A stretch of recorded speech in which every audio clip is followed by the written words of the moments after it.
Hello viewers! Welcome to Anisa's Tech Tutorials. In this video, I will show you how you can make social media posts using Canva. If you want to learn designing by Canva, access my playlist on Canva so that you can learn the complete course of Canva in just an hour. If you're going to get graphic designing, social media marketing, and WordPress development services, contact me on my Instagram. So without wasting any time, type Canva in your browser and open the site.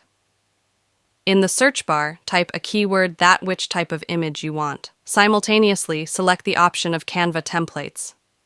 As I am writing services provided by a digital agency here, we go for lots of relevant templates. I choose a template and customize it. Remember that every pro template is paid, but I am making my design completely free. As I love the color theme and design of this template, I will not change anything but the text. I selected the text one by one and changed it with my text. You can change the position of the text by dragging it with the help of the mouse. Now you can increase the font size by the plus icon at the top. Here are the options for increasing and decreasing font size, changing font style, and text color, and adding effects. In the end, click the option of share and then download.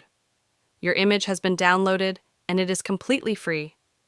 I hope you find my video interesting and informative. For more videos, like and subscribe to Anisa's Tech Tutorials.